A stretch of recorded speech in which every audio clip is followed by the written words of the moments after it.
Hello YouTube world, Pretend Farmer here.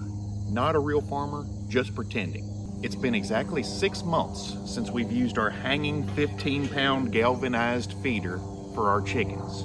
You know, ever since my disco chicken video that I posted when I first started my channel, there has been no video that's been more popular than my Coopworx feed silo review.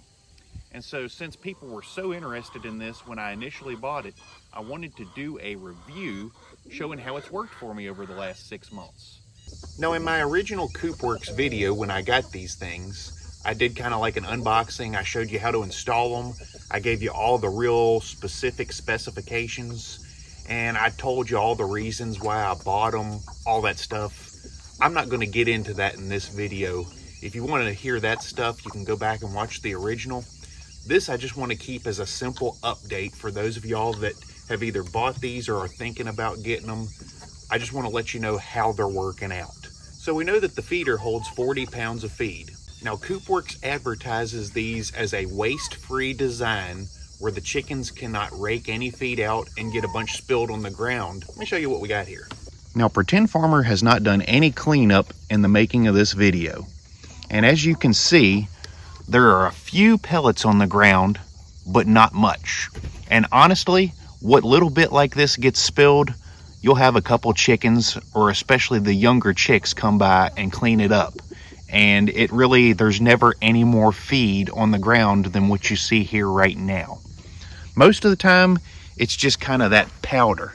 But every now and then you'll see a few pellets. Overall, we're wasting a whole lot less feed now than we did with the hanging feeder that they would slam into and splash huge gobs out at a time. Now this feeder was filled up with a 40-pound bag from Tractor Supply on Sunday, and it is currently Friday, which means we've gone almost a week now, and this feeder is still probably just a little under halfway full. What I really like about this is I don't need to have any kind of feed storage containers. You can literally fit a whole bag of feed right into the silo. I just let it get down.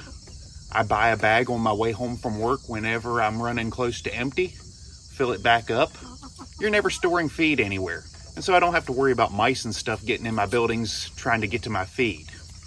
Now, every now and then, if I get a 50-pound bag of feed, you can't quite squeeze it all in there. So I will put it in like a 5-gallon bucket with a lid. It's very easy to stow a 5-gallon bucket somewhere. You'll remember back when I first got these in my original video, the only complaint I had about the feeder was that my roosters, because of their big combs, they were kind of scared or having trouble getting their head through the feed ports to eat out of here. Well, I ended up removing one of the feed port covers, which is these red rubbery hoods. They all pop out. They can be replaced if need be. Well, I pulled one of them out, and that gave just a slightly larger opening for my roosters to get used to eating out of this thing. Ultimately, I ended up putting it back. All the feed ports now have the red rubber hoods installed, and all my chickens are eating out of it fine, even the roosters. And honestly, that little bit of feed that does get spilled, I think that mostly gets cleaned up by the roosters, just because it's not as convenient for them to get their heads in there and eat as it is the hens. But if you look at how fat my chickens are, even my roosters, nobody's going hungry. We're just not wasting the feed anymore. We've had some pretty good rainstorms over the last several months. I've never had problems with my feed caking up because water got splashed in here. This is a rainproof design.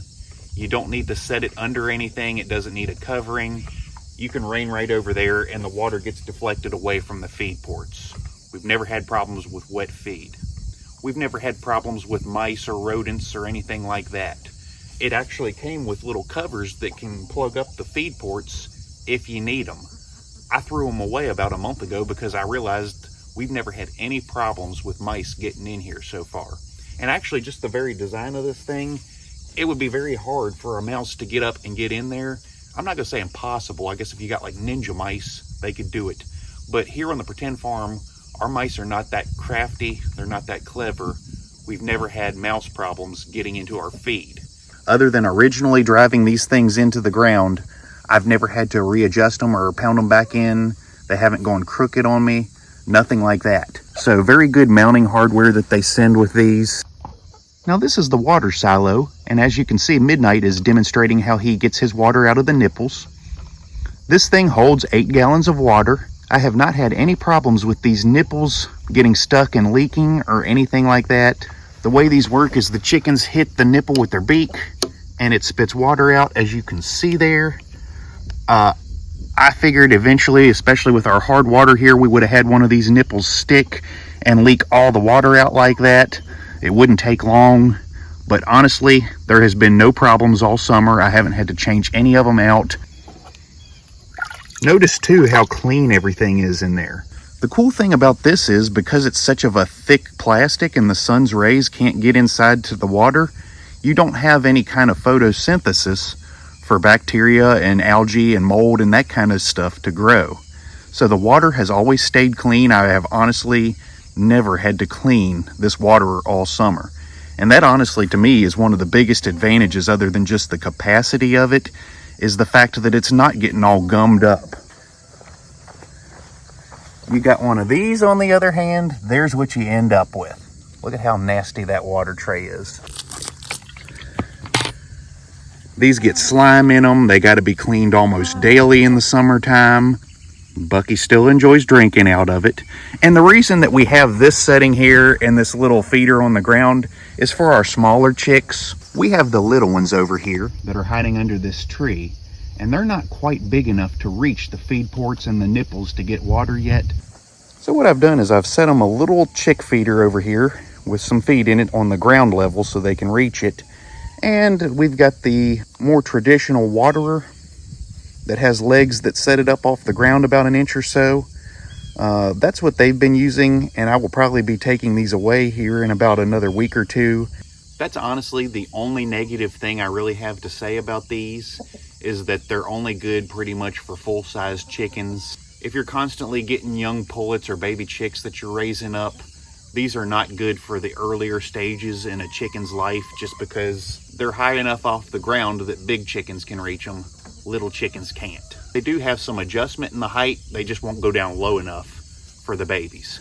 So you got to have another way to provide food and water to your younger chicks until they reach pullet stage, to where they can actually get to these nipples and get to the feed ports.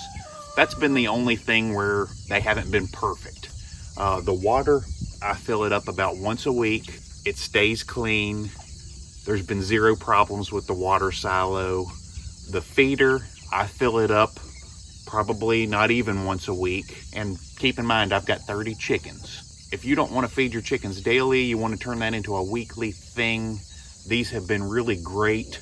And I mean, anybody with a reasonable amount of chickens, like 7 or 8 chickens, you could probably, every other week would be when you'd need to fill up the water and the feed.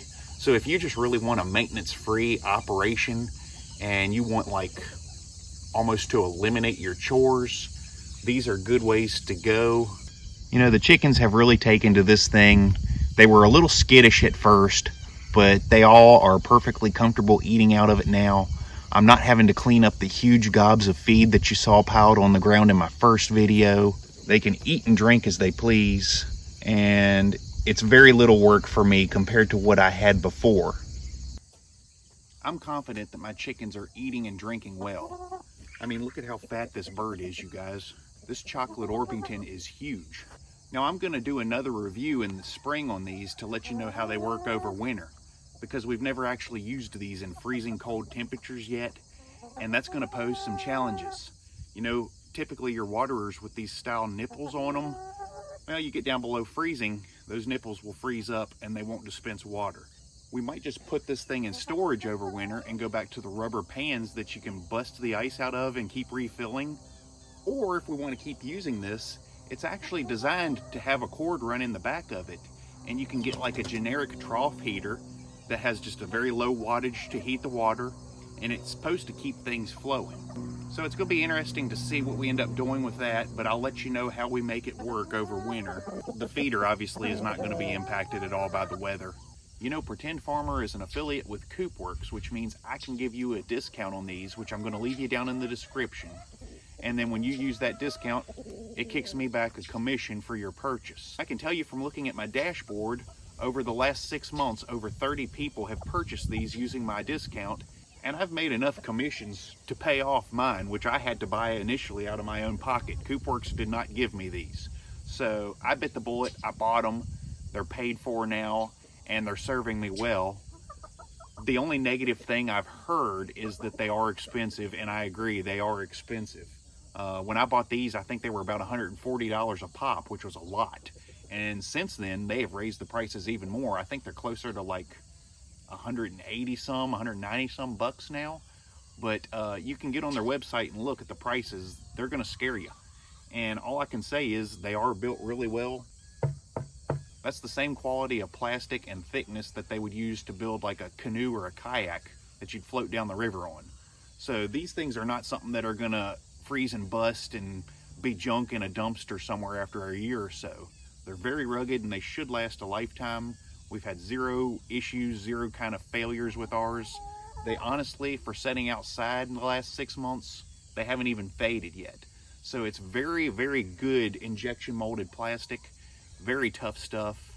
And just the convenience of your water staying so clean, stuff not going to waste, you hardly have to tend to it. It's been really good for me. I like mine and I'm gonna keep using them. If you think these are cool and you wanna try them out, then be sure and click the link there in the description. You can go to Coopworx, purchase them from them, and you'll get a discount. Pretend Farmer gets a commission, which we'll turn around and put back into our chickens and recording equipment and other items that we need here on our farm to help this operation run. That's all I really have to say about my Coopworx feed and water silos. If y'all have any questions, you can leave them down in the comments below. Until next time, this is the Pretend Farmer signing out.